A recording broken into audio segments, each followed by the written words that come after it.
歡迎到街坊健談。如果你住緊嘅屋苑嚟緊有機會做大維修，又或者正在做大維修，咁嚟緊呢條片你一定要繼續睇落去。唔知大家有冇發現，好多屋苑一開始做大維修，乜都未有嘢做，就已經全屋苑搭晒棚呢？嗱，今日我唔係講安全，亦都唔係講其他話題、施工質素等等，主要係講一樣好少人會同大家講過嘅事。點解一開工就要搭晒棚呢？其實係邊一個最着數呢？點解好多時一中標，個承判商即係個判頭，材料又未到，貨物又未運嚟，有時可能連個地盤寫字樓都未搭起，就即刻起棚呢？係咪真係咁有需要呢個工程？同埋合約其實係點樣計數呢？其實呢個同個錢個關係係好大嘅。大維修好多時用嘅工程合約就叫做 lump sum contract， 即係就係話一個叫做一口總價就包晒所有嚟做。咁而個總價係點樣計算呢？佢分咗唔同嘅項目嘅，好多時就包括係例如我哋行內叫 P.M. 啦，一般設施、外牆工程、內牆、室內維修、天台防水、鐵氣工程等等。嗱，呢個同新樓起呢有少少唔同嘅，但係大維修好多時都用呢一個咁嘅方式去分唔同嘅項目嘅。就正係咁，因為棚架工程呢個分項嘅細項目，正正就喺前期工程一般措施呢個項目入面，所以好多承建商佢嘅報標策略就會喺一般措施呢一個項目入邊，個銀碼比例相對如果可以，佢會盡量做得大啲。棚架工程嘅項目個銀碼比例相對做大啲，佢嘅好處就係有乜事，佢即刻搭咗個棚，佢即時完咗之後上糧單俾顧問，佢嘅現金流係會最快到返喺手。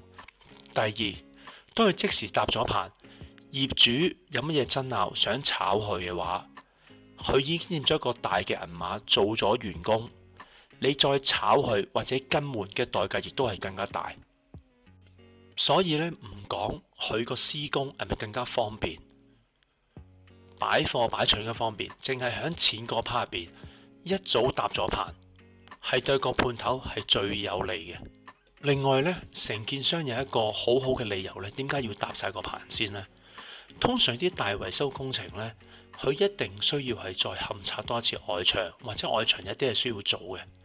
咁佢就會話：我一早搭咗個棚，咁可以做嗰啲勘察啊、前期工程啊，都可以用個棚嚟處理，又可以俾顧問上去睇。嗱，咁而家大家都知道啦，個棚搭得越早，個判頭就越唔驚。有兩個優點：現金流快脆到手，主動權都喺個判頭度。咁問題嚟啦，嗱，街坊、法團、小市民有冇方法揀？有冇啲做法可以處理到呢？答案係有嘅。嗱，而家我講翻一啲呢，唔係啲特別嘅設計，喺市場上呢，有啲人都會咁樣處理去解決嗰個問題嘅。嗱，方法一就係你嗰個屋苑如果有好多唔同嘅座數，分唔同嘅期數去做。你有6座，你可以分3期；你有6座，亦都可以先揾一座做樣板 mock up， 跟住另外嗰5座再分2期去做。咁呢一度呢係一個方法，亦都係常見，係可以控制得到佢，亦都等佢嚟緊可以做得更加好。頭先咪講呢，嗰啲判頭好中意話要搭咗個棚先可以做一啲前期嘅工程，例如係抽樣檢查啊、外牆勘察啊，專一啲嘅前期工程啦。咁我哋制定標書嗰陣，唔好俾嗰個顧問話晒事，用得多啲方法去詢問。例如前期有啲勘察，可唔可以用吊船去處理呢？一啲樓宇嘅低位，可唔可以用一啲高嘅工作台去處理呢？例如而家有啲無人機都可以做到外牆嘅紅外線勘察，或者外牆影相睇嗰個狀況㗎嘛。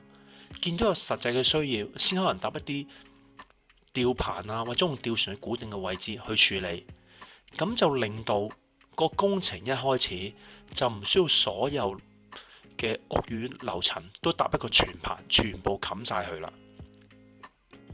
總之，第一，棚架唔一定需要一開工就搭起晒。第二，合約制定之前，一定要了解自己屋苑係個狀況點樣，盡量參與。